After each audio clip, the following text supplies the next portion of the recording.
నామంలో మీ అందరికీ శుభములు తెలియజేస్తున్నాను. నిన్న మనం ఏం చూసాము అనంటే దేవుని రాజ్యమును గురించినటువంటి సువార్త ప్రకటించాలి అన్న విషయాన్ని చూసాం.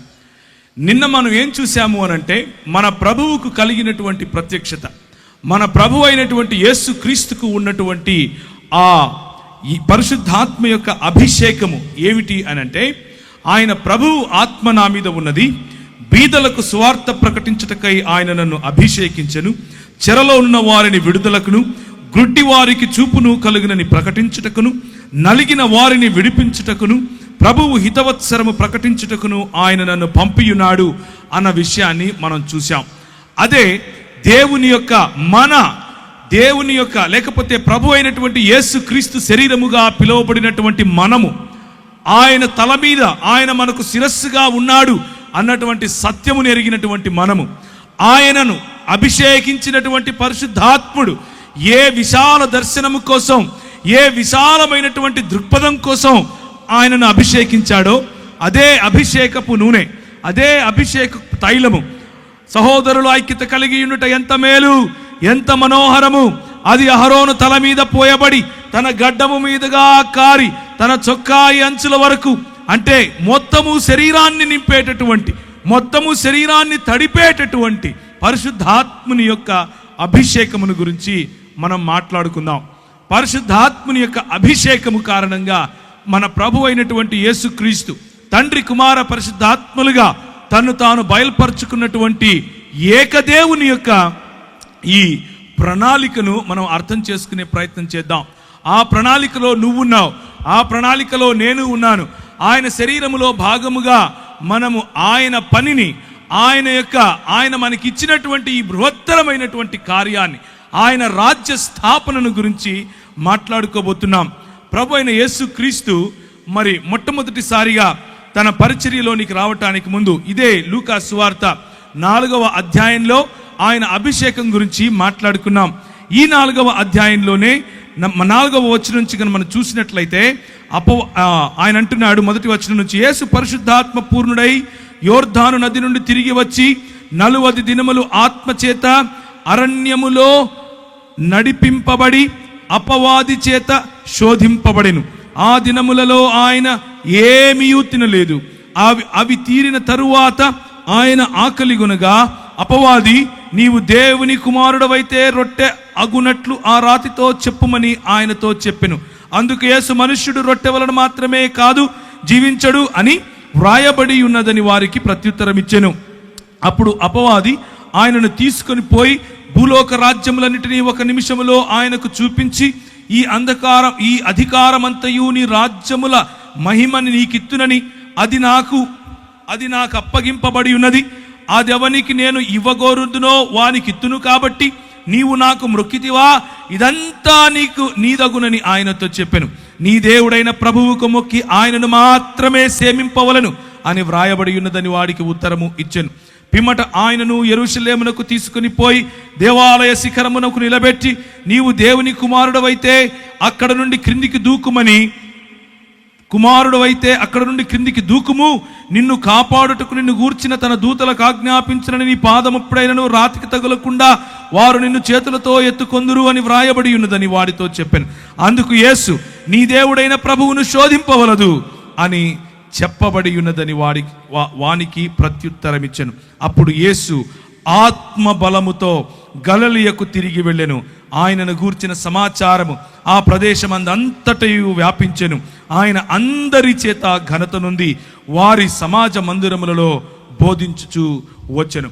పరిశుద్ధాత్ముడు ప్రభు అయిన యేసుక్రీస్తు యొక్క పరిచర్య, ప్రభు అయిన యేసుక్రీస్తు యొక్క రాజ్య విస్తరణను గురించినటువంటి సువార్త ప్రకటించడానికి ముందు ఆయనకు ఇచ్చినటువంటి తర్బీదు, ఆయనకు ఇచ్చినటువంటి అభిషేకం, ఆయనను నింపినటువంటి తన సన్నిధి, ఆయనకి ఇచ్చినటువంటి ప్రతి రంగములోనూ ఏ విధముగా ఆయన వాక్య బలము చేత సాతానును ఎదిరించాలి, వాక్య బలము చేత సాతాను యొక్క దుర్గములను పడద్రోయాలి, వాక్య బలము చేత ఈ దేవుని రాజ్యమునకు వ్యతిరేకముగా వచ్చే ప్రతి ఆలోచనను చెరపట్టి క్రీస్తు పాదాల దగ్గరికి, అంటే స్వయంగా తన పాదాల దగ్గరికి వాక్య బలము చేత తీసుకుని రావాలి అన్న విషయాన్ని నేర్పిస్తూ చెప్పినటువంటి మాట. మార్కు సువార్త 1వ అధ్యాయం మార్కు సువార్త 1వ అధ్యాయం ఇవే మాటలను అక్కడ మనం చూస్తాం.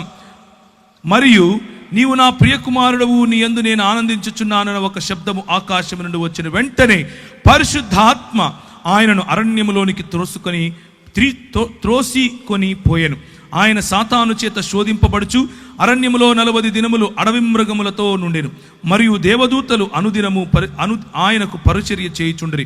యోహాను చెరపట్టబడిన తరువాత యేసు కాలము సంపూర్ణమయ్యున్నదని, దేవుని రాజ్యము సమీపించియున్నదని మారు మనస్సు పొంది సువార్త నమ్ముడని చెప్పి దేవుని సువార్త ప్రకటించుచు గలిలయకు వచ్చాడు. 2 సందర్భాలలోనూ అదే మాటలు. కానీ లూకా ఒక సందర్భంలో ఇవ్వనటువంటి డీటెయిల్స్, ఇవ్వనటువంటి ఎక్కువ వివరాలు లూకా ఇస్తున్నట్లుగా మనం చూస్తాం. యేసుక్రీస్తు ప్రభువు ఆయన అభిషేకింపబడటానికి, ఆయన చెరలో ఉన్న వారిని విడిపించటానికి, గుడ్డి వారికి కన్నులు ఇవ్వటానికి, బీదలకు సువార్త ప్రకటించటానికి, దేవుని రాజ్య సువార్త ప్రకటించటానికి, తన మసీహత్వాన్ని లేకపోతే తన క్రీస్తు తత్వాన్ని ప్రకటించుకోవటానికి వచ్చినట్లుగా దేవుని వాక్యము చెబుతా ఉంది. అయితే చాలాసార్లు ఈ యేసు క్రీస్తును క్రీస్తుగా మనకు పరిచయం చేసినటువంటి, ఈ లోకానికి ఇచ్చినటువంటి తండ్రిని గురించి మనం వింటాం. అలాగే ఈ లోకం కోసం తన ప్రాణాన్ని స్వచ్ఛందంగా పెట్టి స్వచ్ఛందంగా తీసుకున్నటువంటి కుమారుడు, ఆ రాజు గురించి మనం అప్పుడప్పుడు వింటాం. కానీ సువార్తలో, దేవుని రాజ్య సువార్తలో భాగమైనటువంటి, దేవుని రాజ్య సువార్తకు పునాది మరియు దేవుని రాజ్య సువార్తకు కొనసాగింపు మరియు దేవుని రాజ్యమును నిత్యత్వములో నిర్మించి తన తండ్రికి ఇచ్చేటటువంటి పరిశుద్ధాత్మను గురించినటువంటి మాటలు చాలా తక్కువగా సంఘములో వింటాం. కనుక ఈరోజు పరిశుద్ధాత్మ దేవుని గురించినటువంటి మాటలు కొన్ని మాట్లాడుకునే ప్రయత్నం చేద్దాం. బైబిలు పరిశుద్ధాత్మ దేవుణ్ణి ఒక వ్యక్తిగా పరిచయం చేస్తుంది. ఒక వ్యక్తి అంటే అస్తిత్వం కలిగి ఉండాలి, స్పృహ కలిగి ఉండాలి, చేతన కలిగి ఉండాలి, ఆలోచన శక్తి కలిగి ఉండాలి, స్వయం నిర్ణయాలు చేయగలగాలి, భావనలు కలిగి ఉండాలి. అలాగే ఒకరితో ఒకరు సంబంధాలు చేసుకోగలిగినటువంటి సోషల్, లేకపోతే ఒకరితో ఒకరు సంబంధాలు చేయగలిగినటువంటి వ్యక్తిత్వం కలిగి ఉండాలి. దాన్నే స్వచిత్తం, భావనలు మరియు ఆలోచన దృక్పథం అని పిలవచ్చు. ఇలా అన్ని రకాలైనటువంటి ఒక వ్యక్తికి ఉండాల్సినటువంటి అన్ని గుణ లక్షణాలు పరిశుద్ధాత్మ దేవునికి ఉన్నట్లుగా బైబిల్ గ్రంథం మనకు తెలియజేస్తూ ఉంది. పరిశుద్ధాత్మని యొక్క కార్యకలాపాలు గనుక మనం చూస్తే, ఆయన మరి ఎఫెసీయులకు రాసిన పత్రిక 2వ అధ్యాయం 18వ వచనం ప్రకారం దేవుని వద్దకు మార్గం సరళం చేస్తాడు, పరిచర్య నిమిత్తం అభిషేకిస్తాడని ఇంతవరకు మనం లూకా సువార్త 4వ అధ్యాయం 18వ వచనంలో చూసాం. అలాగే మనకు దేవుని రాజ్యము పట్ల నిబద్ధత ఉంది, దేవుని యేసు క్రీస్తు పట్ల నిశ్చయత ఉంది అన్నటువంటి మాటను రోమీయులకు రాసిన పత్రిక 8వ అధ్యాయం 15వ వచనం ప్రకారం మనకు గుర్తు చేస్తాడు. అలాగే 2వ పేతురు 1వ అధ్యాయం 20 నుంచి 21 ప్రకారం ఆయనే స్వయంగా మనకు వాక్యమును రచించి ఇచ్చాడని, ఆయన ప్రోత్సాహము లేకపోతే ఆయన ప్రేరేపణ ద్వారా మాత్రమే మనకు ఈ లేఖనము ఇవ్వబడిందని దేవుని వాక్యము చెబుతా ఉంది. అలాగే ఇలా చూసుకుంటూ పోతే విశ్వాసులకు జన్మనిస్తాడని, ఆయన పరిచర్యకు పిలుపునిస్తాడని, ఆయనే శుద్ధీకరిస్తాడని, ఆయన మృతులలో నుండి లేపేవాడని, ఇలా చెప్పుకుంటూ పోతే పరిశుద్ధాత్మునికి దేవత్వము ఉన్న ప్రతి విషయములు, తండ్రికి ఉన్నటువంటి ప్రతి గుణలక్షణం, కుమారుడికి ఉన్నటువంటి ప్రతి గుణలక్షణం మరి పరిశుద్ధాత్మ దేవునిలోనూ మనం చూస్తాం. ఆయనను కేవలం ఒక శక్తిగా, ఆయనను కేవలం ఒక వీచే గాలిగా, ఆయనను కేవలం ఒక అగ్నిగా, ఆయనను కేవలం ఏదో ఒక వస్తువుగా చూడటం కాదు, ఆయన ఒక వ్యక్తిగా మనకు దేవుని వాక్యం పరిచయం చేస్తోంది. ఆయన ఒక వ్యక్తి, ఆయన మనతో మాట్లాడగలడు, ఆయన మనల్ని అభిషేకించగలడు, ఆయన మనల్ని పరిచర్యకు మరి ప్రిపేర్ చేయగలడు, ఆయన మనకు కావలసినటువంటి ప్రతి వనరులు, కావలసినటువంటి ప్రతి వరములు ఇవ్వగలిగినటువంటి అద్వితీయ దేవుడు అన్న విషయాన్ని మనం చూడబోతున్నాం. ఆయన మార్గదర్శనం చేస్తాడా? అవును చేస్తాడు. ఆయన విమోచిస్తాడా? అవును విమోచిస్తాడు. ఆయన మన ఆత్మీయ జీవితాన్ని నిర్మిస్తాడా? అవును నిర్మిస్తాడు. ఆయన పాపమును ఒప్పుకోలు చేయించి నీతి పట్ల మనకు మారు మనసు అనుభవం ఇస్తాడా? అవును ఆయనే ఇస్తాడు. ఇలా చూసుకుంటూ పోతే ఎన్నో గుణ లక్షణాలు మన రక్షణ కొనసాగింపు, చివరికి మనం మహిమలో చేరేంత వరకు కూడా పరిశుద్ధాత్ముని యొక్క పని మన హృదయంలో జరగకపోతే, పరిశుద్ధాత్ముని యొక్క పని మన సంఘములో జరగకపోతే, పరిశుద్ధాత్ముని యొక్క పని మన కుటుంబాలలో జరగకపోతే, మనము దేవుని కృప నుండి సంపూర్ణముగా దూరమైన వారిలో తప్పకుండా ఉంటాము అన్న విషయాన్ని మీకు గుర్తు చేస్తున్నాను. అయితే నా జీవితంలో జరిగినటువంటి ఒక సంఘటనను మీకు చెప్తాను.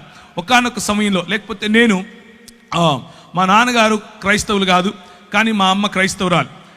మా అమ్మ ఎక్కువగా క్యాథలిక్ సంఘాలకు వెళ్ళేది. నేను క్యాథలిక్ సంఘాల్లోనే మా పేరు పెట్టారు, క్యాథలిక్ సంఘాల్లోనే మేము ఎదిగాను.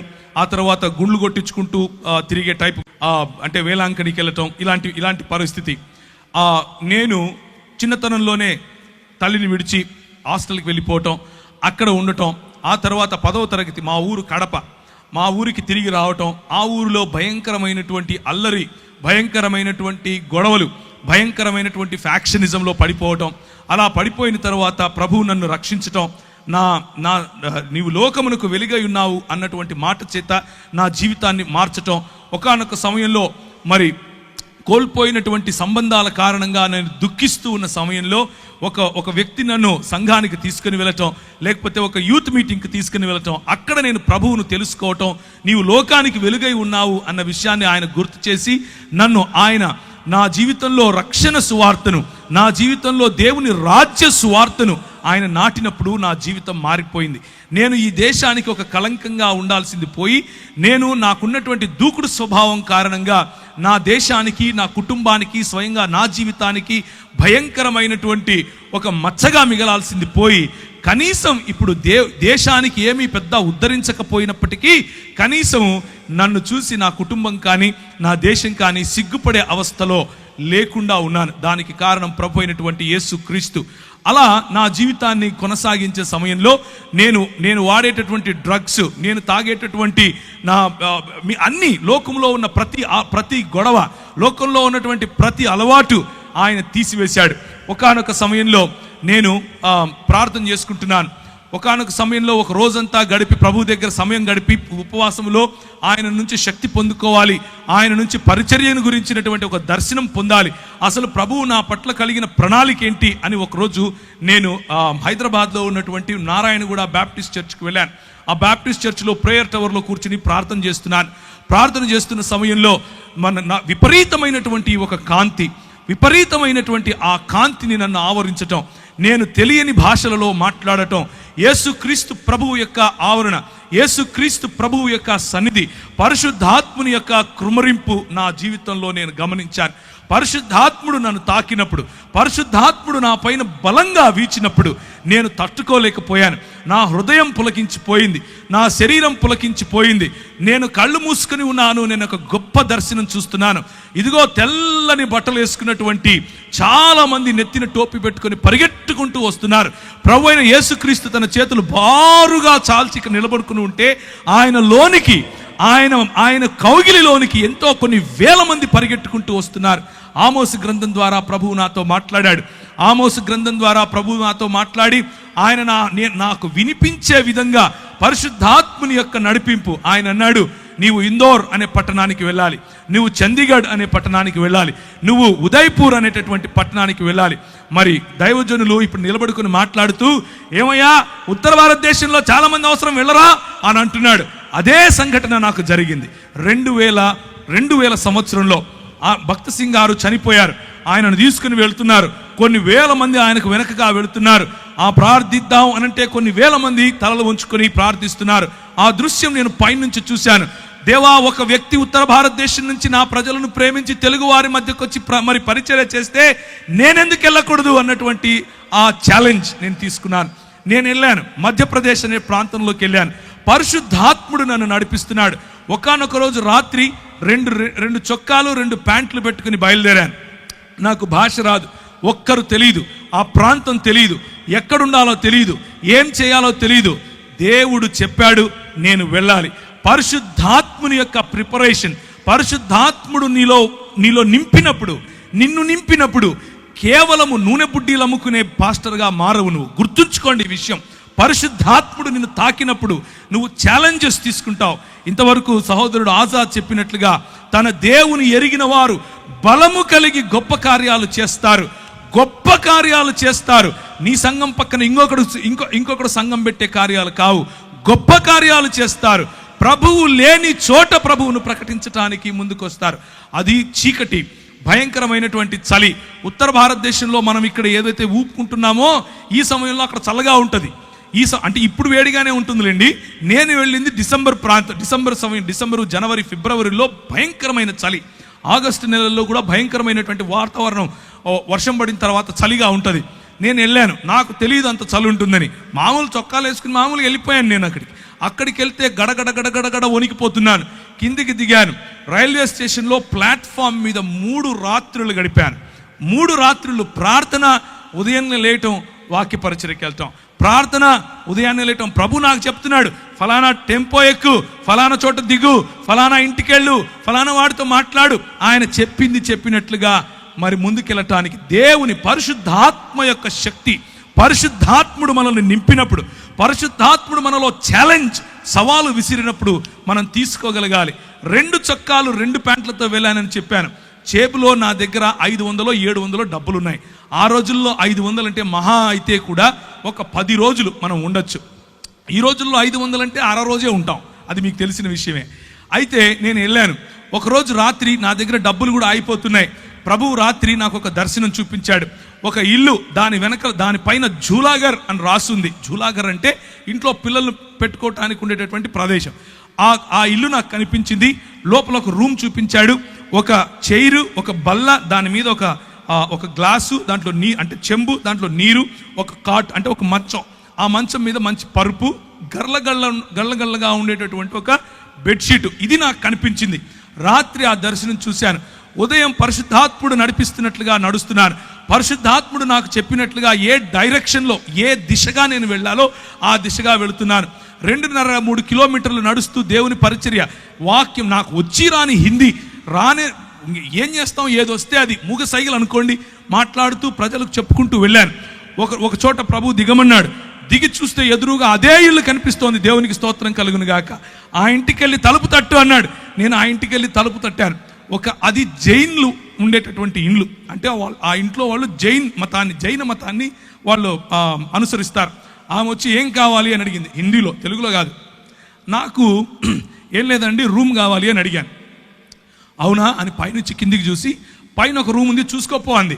పైకి వెళ్ళాను. పైకి వెళ్ళంగానే అదే మంచం, అదే గళ్ళగళ్ళగా ఉండే బెడ్షీట్, అదే చైరు, అదే టేబుల్, అదే చెంబు, నీళ్లు నింపబడినాయి. కిందికి వచ్చాను. అమ్మ నాకు సరిపోతుంది, నేను తీసుకుంటానన్నా. డబ్బులు ఇవ్వండి. నా దగ్గర డబ్బులు లేవు అన్నాను. ఏం చేస్తారు మీరైతే? రే ఓరా బయటికి అంటారు. ఆమె అన్నది, ఎప్పుడు ఇస్తావు అంది. ఒక 10-15 రోజుల్లో ఇచ్చేస్తానమ్మా అన్నాను. మీరు ఒప్పుకుంటారా? ఏ ఊరు నీది అంది. హైదరాబాద్ నుంచి వచ్చానమ్మా అన్నాను. డబ్బులు ఉన్నాయా జేబులో తినడానికి అంది. లేవమ్మా అన్నాను. ఎదురుగా ఒక మెస్ ఉంది, దాంట్లోకి వెళ్ళి భోజనం చేయి, నా పేరు చెప్పు అంది. కడుపు నిండా భోజనం, ఉండటానికి స్థలం. ప్రభువు ఇచ్చిన మాటను, ప్రభువు ఇచ్చిన అభిషేకాన్ని మనము నమ్మి ఒక కాలు వేస్తే ఆయన మనల్ని ఎప్పటికీ కించపరచడు. 11 సంవత్సరాలు అదే ఊరిలో ఉన్నాను. 11 సంవత్సరాలు భీలు, బిలాల, కోయ, గోండు ఇలాంటి వాళ్ళు, బారేలా, తెలియని భాషలు, నాకు తెలియని భాషలు, నేను ఎప్పుడూ వినని భాషలు, నాకు హిందీయే రాదనుకుంటే అక్కడ ఎన్నో ట్రైబల్ భాషలు, అన్ని భాషల్లో దేవుని వాక్యం పరిచయం చేశాను. భాషల వరము ప్రభు ఇస్తాడు. దేవునికి స్తోత్రం కలుగును గాక. భాషల వరం ఇస్తాడు. చేతులు వేసి ప్రార్థించినప్పుడు స్వస్థతలు చేస్తాడు. ఇవన్నీ ఎప్పుడు చేస్తాడంటే, ఇక్కడ మగపిల్లలు పుట్టడం కోసం ప్రార్థన చేస్తాను అని మా ఊర్లో ఒక ఆయన బోర్డు పెట్టాడు, హైదరాబాదులో. అట్లా బోర్డు పెట్టుకొని యేసు ప్రభువును అమ్ముకునే పరిచర్య కాదు, యేసు ప్రభువును నమ్ముకునే పరిచర్య. దేవునికి స్తోత్రం కలుగును గాక. యేసు క్రీస్తు రాజ్యమును ప్రకటించే పరిచర్య. నేను వెళ్ళాను. నాకు అప్పుడు కరెక్ట్గా ఇప్పుడు నాకు 21 సంవత్సరం, ఊరు తెలియదు, ఏం తెలీదు. అదే ఊరిలో 11 సంవత్సరాలు. నేను 2011లో తిరిగి హైదరాబాద్కు తిరిగి వచ్చాను. నేను వెళ్ళేటప్పుడు ఎడ్వర్డ్ అన్న నాకు తెలుసు, నేను వచ్చిన తర్వాత ఎడ్వర్డ్ అన్న నాకు తెలుసు. కానీ అక్కడ ఉన్న 11 సంవత్సరాలలో ప్రభువు నన్ను వాడుకున్నటువంటి పద్ధతి, అక్కడ ఉన్న 11 సంవత్సరాల్లో నా చదువును ఆశీర్వదించాడు. నేను MBA ఇన్ ఇంటర్నేషనల్ బిజినెస్ అన్న కోర్స్ చదివాను. చదివిన తర్వాత ఎన్నో దేశాలు నన్ను ప్రభువు తిప్పాడు. తిరిగిన అన్ని దేశాల్లో ప్రభు పరిచర్యలో వాడుకున్నాడు. అంత మాత్రమే కాదు, ఈ చెప్పిన తెగలు ట్రైబల్ మధ్య ప్రభు వాడుకున్నాడు. అన్నిటికంటే ముఖ్యంగా నాకు చూపించిన దర్శనం, ముస్లింల మధ్య నీతో వాడుకుంటాను అని చెప్పాడు. ముస్లింల మధ్య వాడుకున్నాడు. నేను వెళ్ళినప్పుడు 6 మంది, ఒక్క వ్యక్తి ప్రభువుని నమ్ముకోవటానికి 5 ఏళ్ళు పట్టింది. ఆ తర్వాత 6 మంది 6 సంవత్సరాలు నాతో వాగ్వివాదం చేస్తూ వచ్చారు. నువ్వేంది, నువ్వు కథ ఏంది, నేను చూసుకుంటామన్నారు. RSS వాళ్ళు, VHP వాళ్ళు నాకు ఈమెయిల్ రాసేవాళ్ళు. నువ్వు ఏ మార్గం గుండా వెళ్తున్నావో మాకు తెలుసు, నువ్వు ఎట్లొస్తావో మాకు తెలుసు, నువ్వు ఎప్పుడు ఇంటికి చేరకుండా ఎప్పుడు సస్తావో కూడా నీకు తెలియకుండా చేస్తాం అని అనేవారు. ఇలాంటి పరిస్థితులు. అక్కడ నువ్వు వెళ్ళి సాక్షి జీవితం అనంటే ఏంటి అనంటే, అక్కడ నువ్వు వెళ్ళి క్రైస్తవుడిని అని చెప్పుకుంటే చాలు తన్నుతారు. క్రైస్తవుడిని అని చెప్పుకుంటే చాలు చెప్పుతో కొడతారు. అలాంటి పరిస్థితులు. కానీ స్టెఫెనును ఆశీర్వదించినట్లుగా, స్టెఫెనుకు వాక్ చాతుర్యం ఇచ్చినట్లుగా, స్టెఫెనులో వాక్ ప్రభావం ఇచ్చినట్లుగా, స్టెఫెనును ఏ విధముగా జ్ఞానముతోనూ కృపతోనూ ప్రభువు నింపాడో అలా యవ్వనస్తులను నింపగలడు. మనం ఒక్క విధేయత అన్నటువంటి అడుగు తీస్తే చాలు. నా జీవితం ఆ రోజు పరిశుద్ధాత్ముని యొక్క తాకిడితో మారిపోయింది. పరిశుద్ధాత్ముడు నా జీవితంలో తెలియని అగ్నిని రగిలింపజేశాడు. పరిశుద్ధాత్ముడు నా జీవితంలో ఇచ్చిన ఛాలెంజెస్, నేను వెళుతూ ఉంటే నాకు అన్ని బెడ్స్ ఆఫ్ రోజెస్ అందరూ వచ్చి కాళ్ళ మీద పడిపోయి పైసలు ఇచ్చేసి ఏమో చేశారు అనుకున్నారా? కాదు. అడుగడుగు నా ఛాలెంజెస్, అడుగడుగు నా బలహీనతలు, అడుగడుగు నా తెలియనటువంటి నేను ఎలా చేయాలి ఇప్పుడు అన్నటువంటి పరిస్థితి. కానీ ప్రభువు నమ్మకస్తుడు. ప్రభువు మనల్ని విడిచిపెట్టాడు. పిలిచిన పరిశుద్ధాత్ముడు మనల్ని విడిచిపెట్టాడు.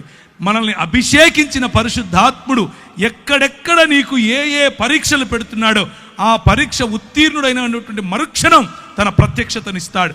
ఒకానొక రోజు కృంగిపోయాను, భయంకరంగా కృంగిపోయాను. ఏం చేయాలి ప్రభువా? ఎలా నాకు డ్రై లైఫ్, మొత్తం ఎడారి అనుభవం, ఏమీ లేదు, ఖాళీ అయిపోయాను. నేను ఏం చేయాలి ఇప్పుడు అంటూ మోటార్ సైకిల్ నడుపుకుంటూ వస్తున్నాను. ఒక పెద్ద హోర్డింగ్ రాసి ఉంది, అడ్వర్టైజ్మెంట్. అందులో అంటే ఒక న్యూస్ పేపర్ వాళ్ళ అడ్వర్టైజ్మెంట్ అనమాట. అందులో ఉంది ఎక్స్పాండ్ యువర్ హరైజన్స్ అని ఇంగ్లీష్లో రాశారు. అంటే నీ సరిహద్దులు విశాలపరచుము అన్నటువంటి మాట. ఇది ఎక్కడో విన్నానే అని అనుకున్నాను. న్యూస్ పేపర్ వాడు బైబిల్ చెప్తున్నాడు ఏంటి, అది కూడా మధ్యప్రదేశ్లో, అది కూడా క్రైస్తవులం అంటే ఓ భయంకరమైనటువంటి వివక్ష. అలాంటి చోట ఇంత పెద్ద హోర్డింగ్ ఎవరు పెట్టారు? ఇంటికెళ్ళి ఎక్కడుంది ఆ వాక్యం అని చూశాను. ఎబ్బేజు చేసిన ప్రార్థనను ప్రభువు చూపించాడు. నా సరిహద్దులను విశాలపరచుము అని ఆయన చేసినటువంటి ప్రార్థన నాలో ఒక అగ్నిని తిరిగి ప్రభు ఇవ్వటానికి ఆ వాక్యం సహాయపడింది. నేను ఎందుకు ఈ మాటలు చెప్తున్నాను అనంటే, పరిశుద్ధాత్ముడు రియల్, పరిశుద్ధాత్ముడు నిజమైనటువంటి దేవుడు. పరిశుద్ధాత్ముడు మనతో మాట్లాడగలడు. పరిశుద్ధాత్ముడు మనల్ని తాకగలడు. పరిశుద్ధాత్ముడు మనకు శక్తినివ్వగలడు. కొంతమంది పరిశుద్ధాత్ముని పేరట చేసే గారడీల కోసం మీరు ఆయనను నిజమైన దేవుణ్ణి మర్చిపోకండి. కొంతమంది చేసే గారడీల కారణంగా పరిశుద్ధాత్ముని వెక్కిరింపులకు పాలవుతున్నాడు. కానీ నిజానికి ఆయన నీతిని, న్యాయమును జరిగించు దేవుని రాజ్య స్థాపనకు నిన్ను వాడుకోగలడు. ఒకానొక రోజు 2003 నుంచి 2005 ప్రాంతాల్లో రాజస్థాన్ మరియు మధ్యప్రదేశ్ బార్డర్స్లో కొన్ని ఊర్లు ఉన్నాయి, నీమచ్, మందసోర్ అనే ఊర్లు. ఆ ఊర్లలోకి మమ్మల్ని ప్రభువు నడిపించాడు. అక్కడ ఉన్నటువంటి అతి ప్రాముఖ్యమైన సమస్య ఏమిటి అని అంటే, ప్రజలు వాళ్ళ ఇంట్లో ఆడపిల్ల పుడితే చాలా సంతోషిస్తారు, గంతులు వేస్తారు, నాట్యాలు చేస్తారు. ఎందుకబ్బా అని అనుకుంటే, దేవి పుట్టింది, మా ఇంట్లో దేవి పుట్టింది అని అంటారు. ఏంటి ఇంతకు దేవి పుట్టింది అంటున్నారు? ఇంతకు మంచి సంస్కృతి ఎక్కడి నుంచి వచ్చింది వీళ్ళకి మన దేశంలో అని అనుకున్నాం. కానీ నిజమేంట్రా అని చూస్తే, ఆ అమ్మాయి 12 ఏళ్ళు వచ్చిన తరువాత, మొట్టమొదటిసారి పుష్పవతి అయిన తరువాత, వాళ్ళ సొంత నాన్న, వాళ్ళ సొంత అన్న పోయి వీళ్ళ మధ్యలో పింపులుగా పనిచేసి, అంటే బడవలుగా పనిచేసి ప్రజలను, కస్టమర్లను పట్టుకొస్తారు ఈ అమ్మాయికి. ఇది ఆ సంస్కృతి, ఈ విష సంస్కృతి. ఏంటి ఈ విష సంస్కృతి అని అంటే, నువ్వు ఈ కులంలో పుట్టావు, నీ పనే నీ ఒళ్ళు అమ్ముకోవటం, 12 ఏళ్ళు దాటంగానే నీ ఒళ్ళు అమ్ముకొని తీరాలి అని చెప్పి నేర్పించినటువంటి సంస్కృతి. ఆ సంస్కృతిలో మేము అక్కడ ఉన్నటువంటి గవర్నమెంట్ అధికారుల దగ్గరికి వెళ్ళాం కొంతమందిని కలిసి. అయ్యా, మరి ఇలాంటి బాచడా మరియు బేడియా అనే సమాజాలు ఉన్నాయి, వారి మధ్య వెలుగు లేదు, వారి మధ్య విద్య లేదు, వారి మధ్య పడుపు వృత్తి ఉంది, తెలియనటువంటి రోగాలు, సెక్షువలీ ట్రాన్స్మిటింగ్ డిసీజెస్ ఎన్నో వస్తున్నాయి, ఎలా చెయ్యాలయ్యా అని అంటే ఆయన అంటాడు, అది వారి కర్మ. ఏంటది? కర్మ. నీకెందుకయ్యా? ఏ దేశం నుంచి వచ్చావు నువ్వు? ఏ రాష్ట్రం నుంచి వచ్చావు నువ్వు? వాళ్ళకు నిధులు మేమెందుకు ఇవ్వాలి? అది వాళ్ళ వృత్తయ్యా, వాళ్ళు సంపాదించి ట్యాక్సులు కడతారు మాకు అంటాడు. ప్రభువా, ఏం చేయాలి? పరిశుద్ధాత్ముని శక్తి, పరిశుద్ధాత్ముని బలం ప్రభుత్వాలతో కూడా మాట్లాడటానికి మనకు శక్తినిస్తుంది. ఆ 2003లో చూసినటువంటి ఆ సన్నివేశం మా మనసులో నిండిపోయింది. మేమందరం కలిసి ఒక ప్రణాళిక తీసుకొని వచ్చాం.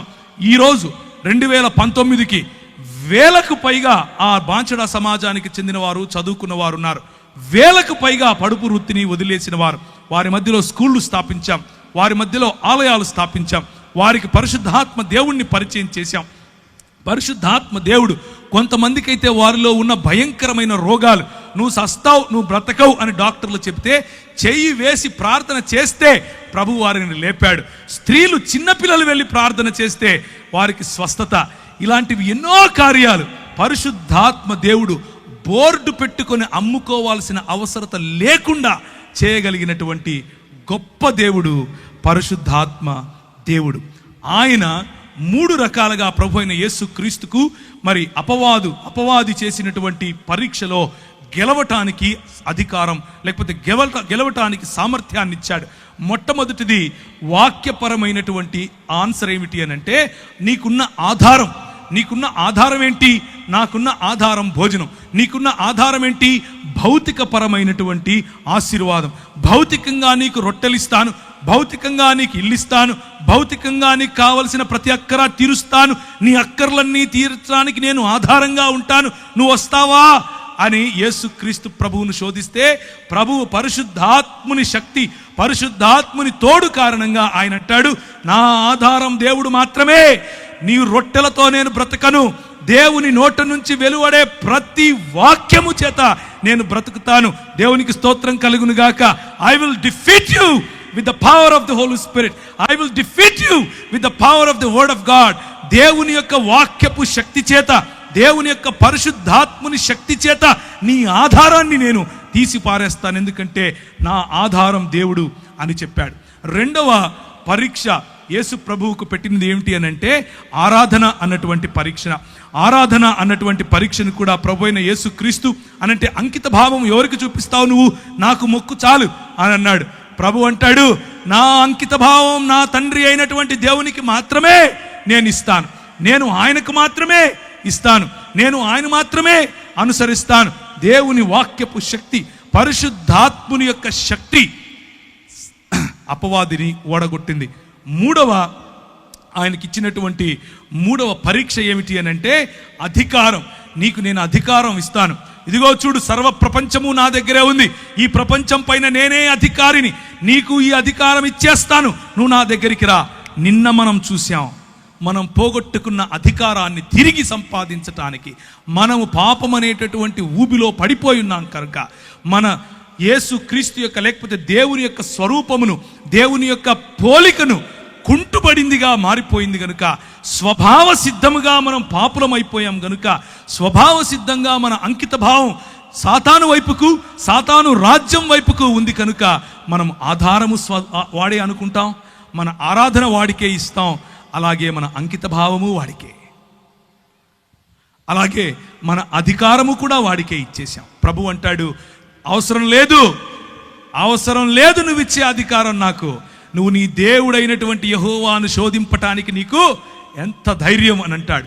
అధికారం నాది, నేను అధికారం తిరిగి తీసుకోవటానికే వచ్చాను, నేను నా రాజ్యమును స్థాపించటానికే వచ్చాను. నువ్వు అనుకుంటున్నావు ఈ రాజ్యములన్నీ నీవని, నువ్వు అనుకుంటున్నావు ఈ రాజ్యముల పైన నాకు అధికారం ఉందని, కానీ ఈ రాజ్యముల పైన నీకు ఎవరైతే అధికారం ఇచ్చారో, నా పిల్లలు, నా అనుయాయులు, వారిని నేను సాక్షులుగా నిలబెట్టబోతున్నాను, వారికి నేను సంచకరువుగా పరిశుద్ధాత్మనిచ్చి వెళ్ళబోతున్నాను.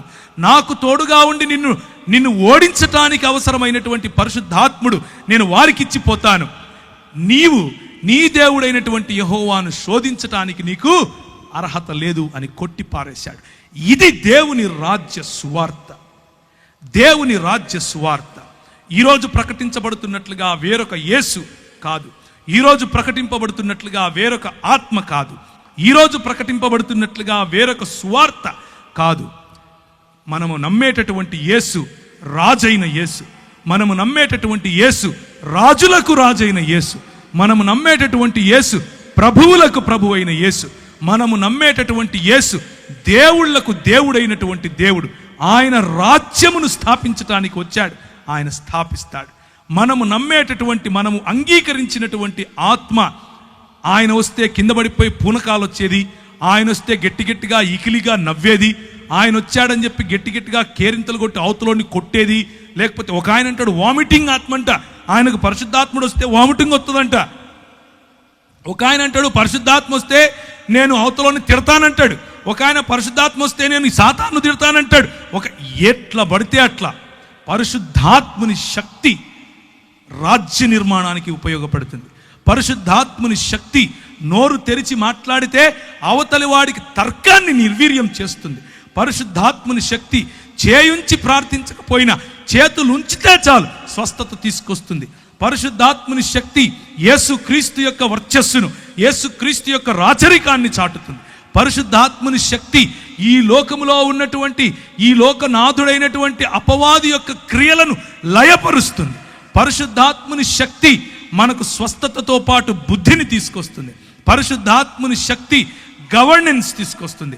పరిశుద్ధాత్ముని శక్తి అడ్మినిస్ట్రేషన్ నేర్పిస్తుంది. పరిశుద్ధాత్ముని శక్తి కేవలం చెక్క భజన నేర్పించదు. మనం ప్రకటిస్తున్నట్లుగా అప్పుడప్పుడు సంఘాల్లో టీవీలకెక్కి ప్రకటిస్తూ ఉంటారు. ఈ రోజుల్లో పరిశుద్ధాత్ముని శక్తిని అవహేళన పరచటం. మేము ప్రకటించినటువంటి వేరొక సువార్త ఏంటి? నువ్వు ఆయన దగ్గరికి వస్తే చచ్చిపోతే పరలోకం పోతావు, నువ్వు ఆయన దగ్గరికి వస్తే నేను చేయించుతాను, నీకు కొడుకు పుడతాడు, నువ్వు ఆయన దగ్గరికి వస్తే నీకు పెండ్లైపోతుంది, నువ్వు ఆయన దగ్గరికి వస్తే ఇంకేవేవో నోటికొచ్చింది. కానీ యేసుక్రీస్తే స్వయంగా ప్రకటించినటువంటి సువార్త మనం ఇంతవరకు చూసాం. మార్కు సువార్తలో ఆయన దేవుని రాజ్యం అన్నటువంటి సువార్తను ప్రకటించాడు. మతం కట్టడం కాదు. నన్ను సాక్షిగా ఉండటానికి ఉత్తర భారతదేశంకు వెళ్ళమన్నాడు. ఇంతకు సాక్షిగా ఉండాలంటే ఏం చేయాలి ప్రభువా అని ప్రార్థించాను. ప్రభువా, సాక్షిగా ఉండటం అంటే ఏంటి? సాక్షిగా ఉండటం అంటే మైకులు ఎత్తుకొని మాట్లాడడం మాత్రమేనా? సాక్షిగా ఉండడం అంటే ప్రభువు నన్ను ఆశీర్వదించి కొడుకు పుట్టించాడని చెప్పటమేనా? సాక్షిగా ఉండటం అంటే ఇదిగో నేను చచ్చిపోతూ ఉండే నన్ను లేపాడని చెప్పటమేనా? సాక్షిగా ఉండటం అంటే ఏంటి ప్రభువా, నాకు అర్థం వచ్చేలా చెప్పు అని అన్నాడు. నాకు మత్తయి సువార్త 28వ అధ్యాయం ఆఖరి వచనాలు చదువుతారా? మత్తయి సువార్త 28వ అధ్యాయం. కనుక మీరు సర్వలోకమునకు వెళ్ళి 16 నుంచి సమస్త జనులను 18 నుంచి చదువుదామా? అయితే యేసు వారి యొద్దకు వచ్చి, పరలోకమందును భూమి మీదను నాకు సర్వాధికారము ఇవ్వబడి ఉన్నది కాబట్టి మీరు వెళ్ళి సమస్త జనులను శిష్యులనుగా చేయుడి, తండ్రి యొక్కయు కుమారుని యొక్కయు పరిశుద్ధాత్మ యొక్కయు నామములోనికి వారికి బాప్తిసమిచ్చుచు నేను మీకు ఏ ఏ సంగతులను ఆజ్ఞాపించి తినో వాటన్నిటినీ గైకొనవలనని వారికి బోధించుడి. ఇదిగో నేను యుగ సమాప్తి వరకు సదాకాలము మీతో కూడా ఉన్నాను. అధికారము నాది, పరలోకములో అధికారం నాది, భూలోకములో అధికారం నాది, నీ పైన అధికారం నాది, నీ హృదయంలో నేను ఇప్పుడు రాజును. నువ్వు వెళ్ళు. ఎలా వెళ్ళాలి? ప్రతినిధిగా వెళ్ళాలి. నువ్వు మాట్లాడింది నేను మాట్లాడినట్లుంటుంది, నువ్వు చేయి పెడితే నేను చేయి పెట్టినట్లుగా ఉంటుంది, నువ్వు పలికితే నేను పలికినట్లుగా ఉండాలి, నీ ప్రవర్తన నా ప్రవర్తన లాగా ఉండాలి. నీ సాక్ష్యం అంటే నోరు తెరిచి ఒక మాట చెప్పి బయట జీవితంలో ఇంకొక జీవితం కాదు సోదరులారా. సాక్ష్యముగా జీవించటం, సాక్షిగా జీవించటం అనంటే ఆయన పరిచర్యను కేవలము మతపరమైనటువంటి 4 గోడల మధ్య మాత్రమే పెట్టటం కాదు ప్రియులారా.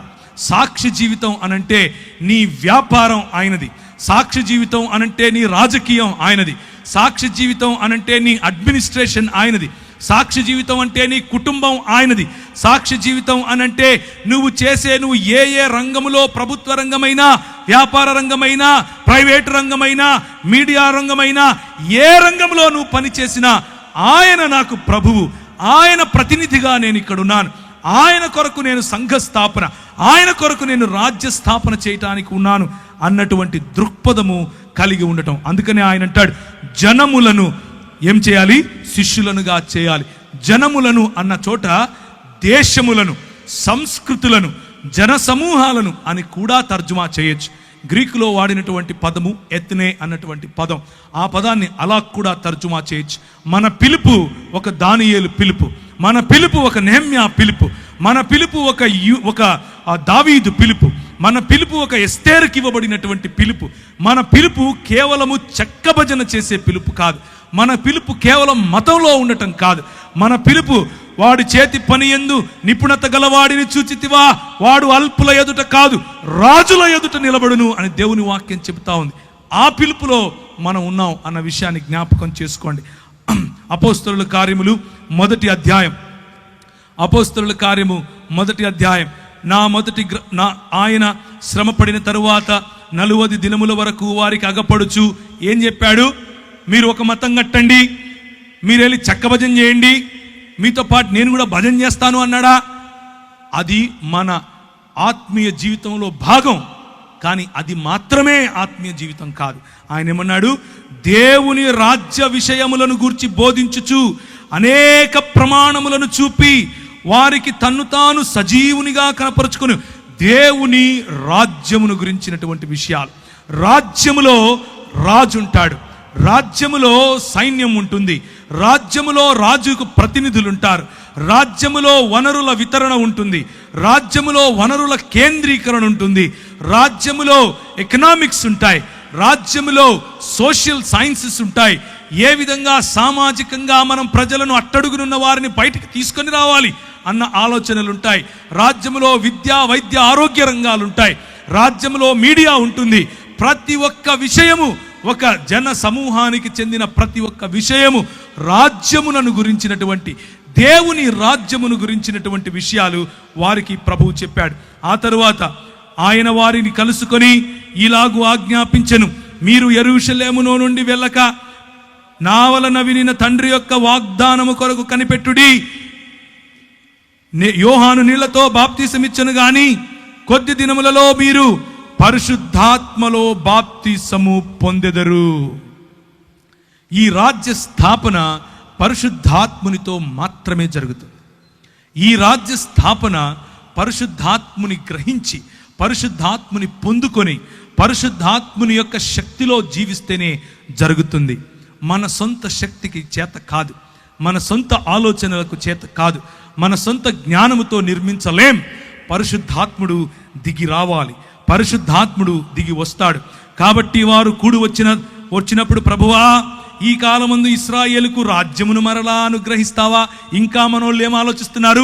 రాజ్యం అంటే మాకు ఇంకా ఇశ్రాయేల్ రాజ్యం అనుకుంటున్నారు, రాజ్యం అంటే ఇంకా 4 గోడల మధ్య అనుకుంటున్నారు, రాజ్యం అంటే ఇంకా భౌతికం అనుకుంటున్నారు. ప్రభు అంటాడు, ఎందుకయ్యా తొందరపడతారు? మీరు అనుకున్న రాజ్యం వేరు, నేను చెప్పే రాజ్యం వేరు. మరలా అనుగ్రహిస్తావా అని ఆయన అడుగగా, ఆయన కాలములను సమయములను తండ్రి తన స్వాధీనము పరచుకుని ఉన్నాడు, వాటిని తెలుసుకొనుట మీ పని కాదు. ఆయన పరిశుద్ధాత్మ మీ మీదికి వచ్చినప్పుడు మీరు శక్తి నొందెదరు గనుక మీరు యెరూషలేములోను యూదయ సమరయ దేశముల యందంతటా భూ దిగంతముల వరకు నాకు సాక్షులై ఉంటారు. ఎవరు సాక్షులై ఉంటారు? ఎవరు దేవుని శిష్యులుగా ఉంటారు? ఎవరు యేసు ప్రభువు యొక్క ప్రతినిధులుగా ఉంటారు?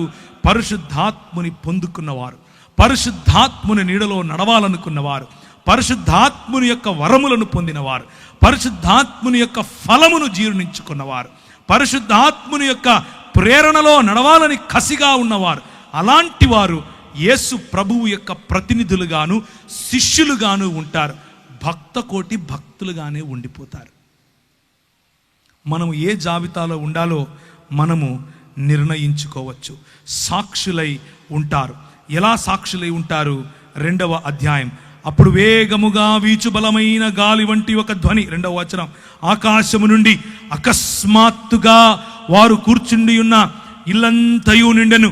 మరియు అగ్నిజ్వాలల వంటి నాలుకలు విభాగింపబడినట్లుగా వారికి కనబడి వారిలో ఒక్కొక్కరి మీద వ్రాలగా అందరూ పరిశుద్ధాత్మతో నిండిన వారై ఆ ఆత్మ వారికి వాక్శక్తిని అనుగ్రహించిన కొలది అన్య భాషలలో మాట్లాడసాగిరి. కొందరైతే వీరు క్రొత్త మద్యముతో నిండి ఉన్నారని అపహాస్యము చేసిరి.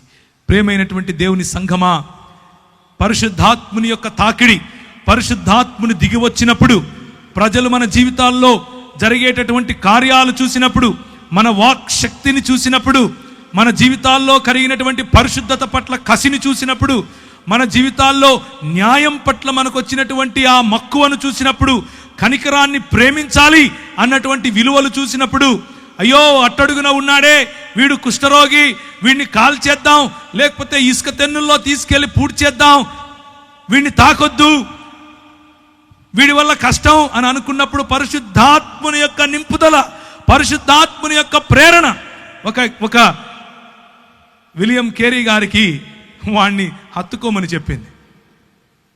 ఒక గ్రాహం స్టెయిన్స్ గారికి వాడిని ఎత్తుకొని ఇంటికి వెళ్ళమని చెప్పింది.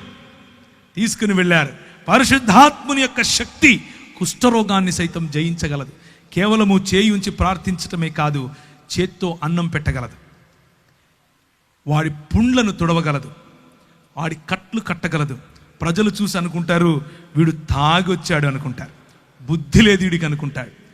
ఏం చదువుకున్నాడు, ఏం చేస్తున్నాడు, ఎక్కడుండాలి, ఎక్కడికి వచ్చాడు, వారికి అర్థం కాదు. లోకానికి ఈ విలువలు అర్థం కావు.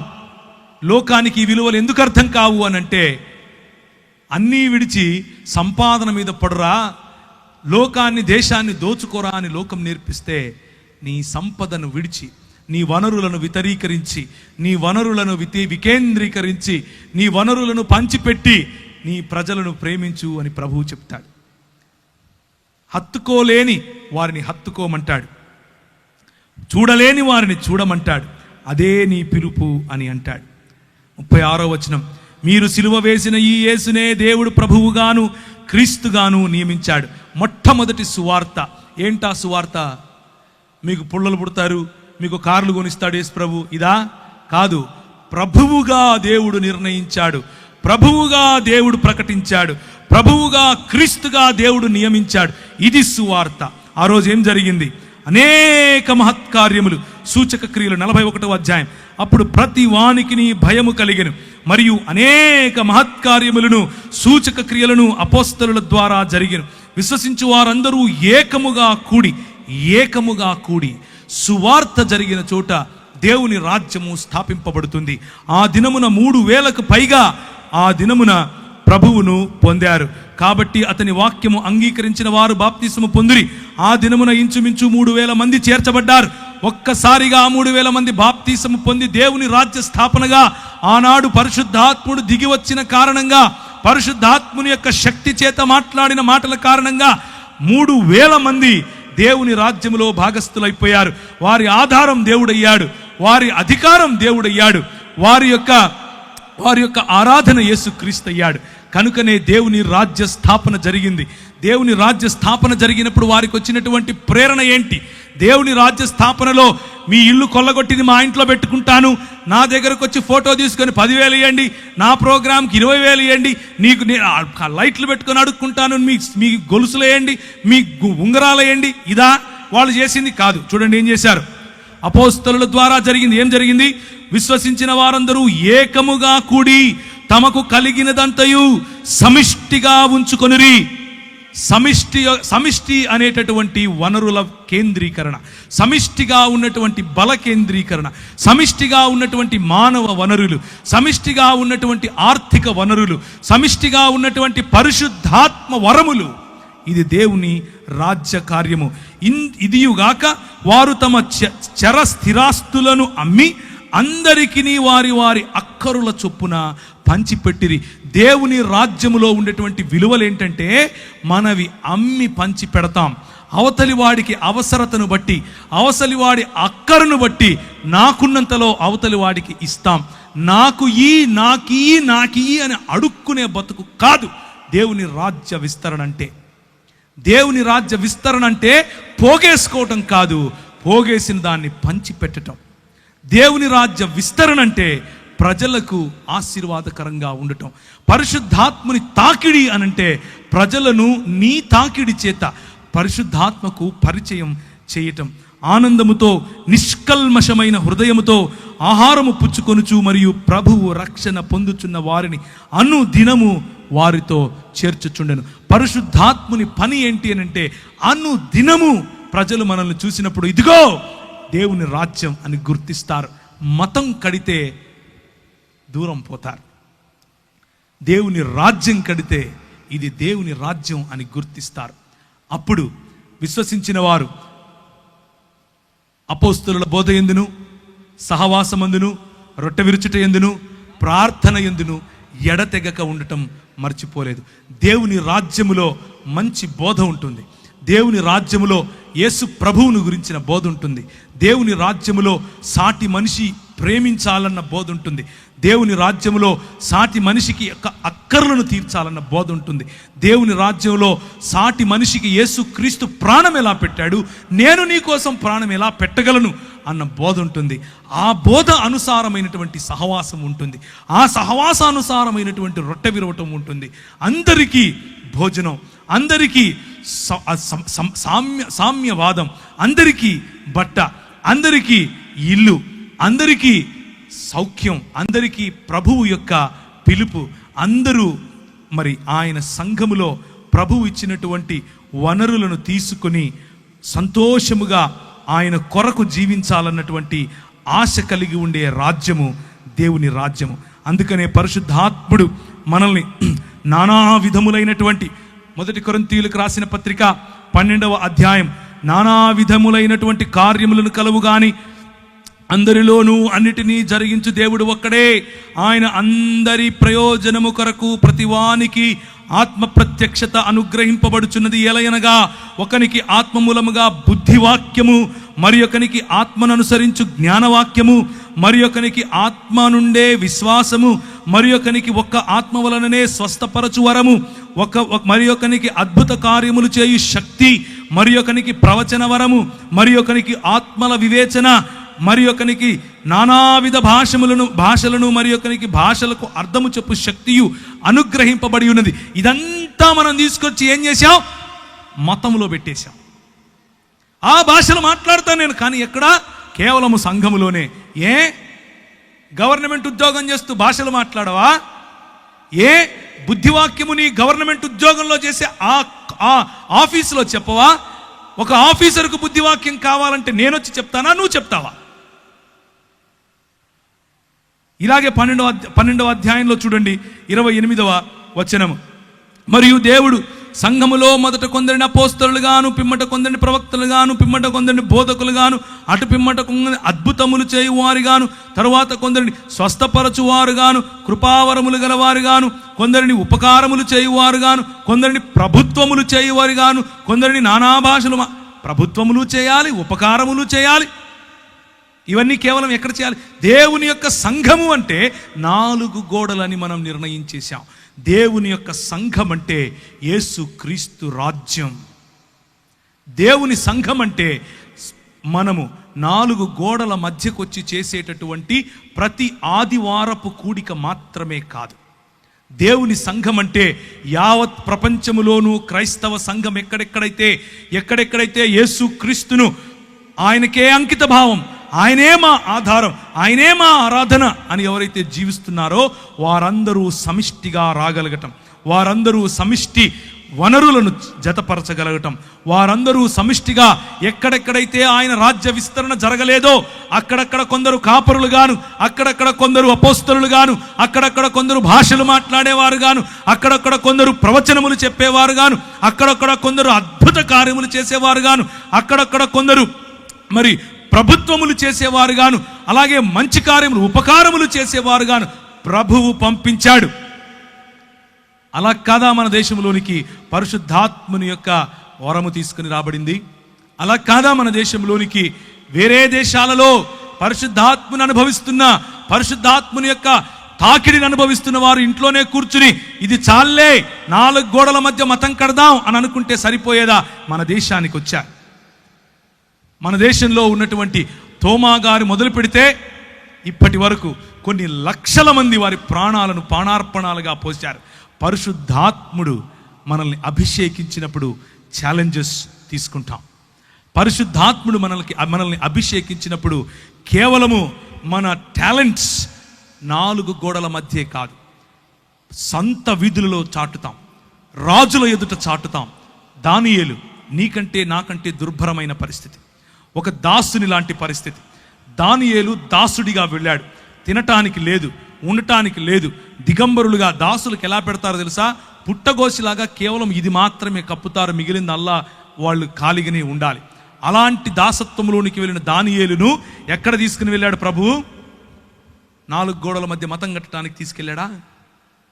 దాసత్వములో దాసునికి ఏ హక్కు లేని దేశములో రాజుకు బుద్ధి చెప్పటానికి తీసుకెళ్ళాడు.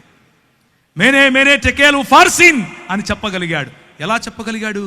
పరిశుద్ధాత్మ శక్తి, పరిశుద్ధాత్మ నింపుదల, పరిశుద్ధాత్ముని యొక్క ప్రేరణ, పరిశుద్ధాత్ముడిచ్చినటువంటి ధైర్యం.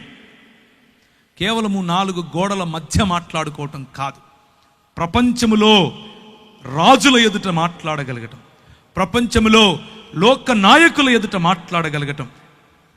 నా ప్రజలు వారిని చంపటానికి వేసినటువంటి ఈ స్కీమ్ ఇది, వాళ్ళని చంపటానికి వీలు లేదు, వారి కోసం ఇదిగో ఈ ఫలానా వాడు వారికి వ్యతిరేకంగా ఒక పన్నాగం పన్నాడు అని చెప్పటానికి ఒక ఎస్తేరు కావాల్సి వచ్చింది. పరిశుద్ధాత్మని శక్తి రాజు ఎదుట నిలబడింది, ధైర్యంగా మాట్లాడింది, వ్యూహంతో ముందుకెళ్ళింది. వ్యూహం ఎక్కడి నుంచి వచ్చింది? పరిశుద్ధాత్ముడు ఇచ్చాడు. లేదండి 4 గోడలు కట్టుకొని లోపలే ఉంటామండి, అక్కడే పరిశుద్ధాత్ముడు వస్తాడండి. రాజు దగ్గరికి ఎలా వస్తాడండి? గవర్నమెంట్ ఉద్యోగం చేసేవాడికి ఎలా వస్తాడండి? వ్యాపారంలో పరిశుద్ధాత్ముడు ఎలా పనిచేస్తాడండి? ప్రియమైనటువంటి క్రైస్తవ సంఘమా, పరిశుద్ధాత్ముని డబ్బాలో పెట్టడానికి నువ్వెవడు, నేనెవడు? ఆయన నాకు రైల్లో మాట్లాడాడు, ఆయన టెంపో ఎక్కుతూ ఉంటే మాట్లాడాడు, ఆయన సంచేసుకుని ఆకలి అవుతుంది ప్రభు అంటే ఫలానా చోటుకెళ్ళి తినరా అన్నాడు. పడుకోవటానికి ప్లేస్ లేదు ప్రభు అంటే రాత్రి ఒక కళ చూపించి నాకు ఫలానా చోటుకి వెళ్ళన్నాడు. అలాంటి పరిశుద్ధాత్మ దేవుణ్ణి డబ్బాలో పెట్టి నీ కేవలం ఇక్కడికి వస్తేనే ఆయన తాకుతాడు, కేవలం ఇక్కడికి వస్తేనే ఆయన మాట్లాడతాడు. What are we trying to do? పరిశుద్ధాత్ముడు దేవుడు, ఆయన తాకిడి బలంగా ఉంటుంది. ఆయన మనల్ని తాకినప్పుడు మన జీవితాల్లో మార్పు కలుగుతుంది. ఆయన మనల్ని తాకినప్పుడు మనకు వచ్చే ఒకే ఒక కసి, ఒకే ఒక లోపల నుంచి రగిలే అగ్ని ఏమిటి అని అంటే యేసు క్రీస్తు రాజ్యం. యేసు క్రీస్తు రాజ్యం ప్రకటింపబడాలి. యేసు క్రీస్తు రాజ్యం నా వ్యాపారంలో ప్రకటింపబడాలి, నా గవర్నమెంట్ ఉద్యోగంలో ప్రకటింపబడాలి, నా రాష్ట్రపతి దగ్గర ప్రకటింపబడాలి, నా రాజ్యంలో ఈ దేశంలో ఉన్న ప్రతి అధికారి దగ్గర ప్రకటింపబడాలి, ప్రతి కుటుంబంలో ప్రకటింపబడాలి, ప్రతి మీడియా ఛానల్లో ప్రకటింపబడాలి. ఇలా చూసుకుంటూ పోతే ప్రతి రంగములోనూ యేసు రాజ్యము రావాలి. కేవలము మతంలోనే కాదు. ప్రియమైనటువంటి దేవుని సంగమా, ఆయన మనల్ని అద్భుతములు చేసేవారిగా పిలిచాడు, ఆయన మనల్ని స్వస్థపరిచేవారిగా పిలిచాడు, ఆయన మనల్ని కృపావరముల చేత నింపి పిలవగలడు, ఆయన మనల్ని ఉపకారములు చేసేవారిగా పిలుస్తున్నాడు, ఆయన మనల్ని ప్రభుత్వములు చేసేవారిగా పిలుస్తున్నాడు, ఆయన మనల్ని ప్రవక్తలుగా పిలుస్తున్నాడు. నేను ఒక సాఫ్ట్వేర్ కంపెనీ ఉంది, నా కంపెనీలో ఒక 30 మంది పనిచేస్తారు. ఈరోజు నేను 2 షర్ట్లు 2 ప్యాంట్లు తీసుకుని వెళ్ళానని చెప్పాను. నేను 100% నా సాఫ్ట్వేర్ కంపెనీకి ఉదయాన్నే నేను బ్యాగ్ వేసుకుని వెళ్తూ ఉంటే నా భార్య అంటుంది, చర్చికి వెళ్తున్నావా, వెళ్ళరా అంటది. ఆరాధనకి వెళ్తున్నావా, మంచిగా వెళ్ళరా, మంచిగా ఆరాధన చెయ్యి అని చెప్తుంది. నేను వెళ్ళి పని చేసే నా సాఫ్ట్వేర్ కంపెనీ కూడా దేవుని రాజ్యములో ఉపయోగపడాలి. దేవుని రాజ్యము అది. దానికి ప్రభువు దేవుడై ఉండాలి, దానికి ప్రభువు క్రీస్తై ఉండాలి. మేము నడిపించే సాఫ్ట్వేర్ కంపెనీలో దేవుని రాజ్య విలువలు కనిపించాలి. మాకందరికీ యేసు ప్రభువే బాస్ అయి ఉండాలి. నా క్యాబిన్లో ఒక పెద్దది రాసి పెట్టాను, మా అధికారి ఒక యూదుడైనటువంటి కార్పెంటరు అని. ఒక ఇంగ్లీష్లో ఉంటుంది, my boss is a Jewish carpenter అని. అది పెట్టాము అక్కడ. ఎందుకు అని అంటే నేను అధికారి కాదు, దేవుడు అధికారి. నా ఉద్యోగం, నా సంపాదన దాంట్లో 10 రూపాయలు ఇచ్చేస్తాను, 100 రూపాయలు సంపాదించి నా పని అయిపోయింది అని చేతులు దులుపుకొని వెళితే భక్తుడు అంటారు. 100 రూపాయలు ఇదిగో ప్రభువా నువ్వు నాకు ఇచ్చావు. పరిశుద్ధాత్ముని పొందిన వాడు ఏం చేస్తాడు తెలుసా? దేవుని రాజ్యం కోసం ప్రతి పైసా ఖర్చు పెడతాడు. తన కుటుంబముతో సహా ప్రతి చోట దేవుని రాజ్యాన్ని చూస్తాడు. నా కారు నీది, నా ఇల్లు నీది, నా జీవితము నీది, నా శరీరము నీది, నా మనస్సు నీది, సంపూర్ణముగా పానార్పణముగా పోయబడతాను. ఇది పరిశుద్ధాత్ముడిచ్చే ఛాలెంజ్. ఇది పరిశుద్ధాత్ముని పిలుపు. పరిశుద్ధాత్ముడు పిలిస్తే ఇలా పిలుస్తాడు. కేవలం గెంతులేసి చప్పట్లు కొట్టేసి ఇంటికి వెళ్ళిపోయి మతంలో బతుకుతాను అని అనుకుంటే all the best to you brother, చాలా సంతోషం, భక్తుడిగా ఉండిపో, నిన్నెవరు కదిలించక్కర్లేదు. కానీ పరిశుద్ధాత్ముడు కదిలిస్తే ఏం చేస్తాడో తెలుసా? ఒక స్టెఫెనును లేపుతాడు. పరిశుద్ధాత్ముడు కదిలిస్తే ఏం చేస్తాడో తెలుసా? ఒక పౌలును లేపుతాడు. పరిశుద్ధాత్ముడు కదిలిస్తే ఒక శీలను లేపుతాడు. పరిశుద్ధాత్ముడు కదిలిస్తే ఒక తిమోతిని లేపుతాడు. పరిశుద్ధాత్ముడు కదిలిస్తే ఒక తీతును లేపుతాడు. ప్రతి ఒక్కరూ వారి జీవితాన్ని పానార్పణాలుగా పోశారు. నేను మాత్రం మతంలోనే ఉంటానని అనుకుంటే all the best, all the best brother. కనుక సంఘ స్థాపన, అడ్మినిస్ట్రేషన్, నెహెమ్యా దేవుని రాజ్య నిర్మాణములో ఎవరితో మాట్లాడాడు? కేవలము సినగోగుల్లోకి వెళ్ళి కూర్చుని పరిశుద్ధాత్మని అభిషేకం వచ్చేసిందని చెప్పేసి ప్రార్థన చేసుకుని ఇంటికి వచ్చేసాడా? నో. పరిశుద్ధాత్మని తాకిడి, పరిశుద్ధాత్మని యొక్క శక్తి, పరిశుద్ధాత్మని ఆయన పొందిన తరువాత, పరిశుద్ధాత్ముడు ఆయనలో పనిచేసిన తర్వాత ఆత్మవశుడై రాజుతో మాట్లాడాడు. తాకీదులు తీసుకుని బయలుదేరాడు. అరబ్బులు ఆయన దగ్గరికి వచ్చినప్పుడు సన్బల్లుటు ఆయనను చూసి అరబ్బులతో కూడి సన్బల్లుటుతో సహా ఆయనను మాక్ చేసినప్పుడు, ఆయనను నిందించినప్పుడు ఒక చేత ఖడ్గం పట్టాడు, ఇంకొక చేత తాపి పట్టాడు. దేవునికి స్తోత్రం కలుగునుగాక. నువ్వు చేసే పని దేవుని రాజ్యము నిర్మించాలి. నీ ఆలోచన దేవుని రాజ్యాన్ని నిర్మించాలి. నీ దృక్పథాలు దేవుని రాజ్య నిర్మాణం చేయాలి. ఒక నెహెమ్యా మనకు కావాలి, ఒక దానియేలు మనకు కావాలి, ఒక ఎస్తేరు మనకు కావాలి, ఒక స్టెఫెను మనకు కావాలి, మనకు ఒక ఎజ్రా కూడా కావాలి. ఎజ్రా కేవలము వాక్య పరిచర్య చేశాడు, పనిగా చేశాడు, పరిచర్యగా చేశాడు, కసితో చేశాడు. అలాంటి వారు మనకు కావాలి. ఆ దైవజనులు మనల్ని ఆశీర్వదించాలి, ఆ దైవజనులు మనకు ముందు నడిపించాలి. కానీ అంత మాత్రం సరిపోతుందా? వారు కావాలి, దానియేళ్ళు కావాలి, నెహెమ్యాలు కావాలి, రాజరికము చేసేటటువంటి దావీదులు కావాలి, రాజులకు కైసరు ఎదుట నేను మాట్లాడాలి, ఇదే నా జీవిత లక్ష్యం అని చెప్పుకున్నటువంటి పౌలు కావాలి, స్టెఫెనులు కావాలి. దేవుని రాజ్య విస్తరణ ప్రతి రంగంలో జరగాలి. అది పరిశుద్ధాత్ముని యొక్క తాకిడి, పరిశుద్ధాత్ముని యొక్క కృమ్మరింపు, పరిశుద్ధాత్ముని యొక్క ప్రభావముతో మాత్రమే మనం చేయగలుగుతాం. దయచేసి తలలు ఉంచండి, దేవుని వైపుకు చూద్దాం.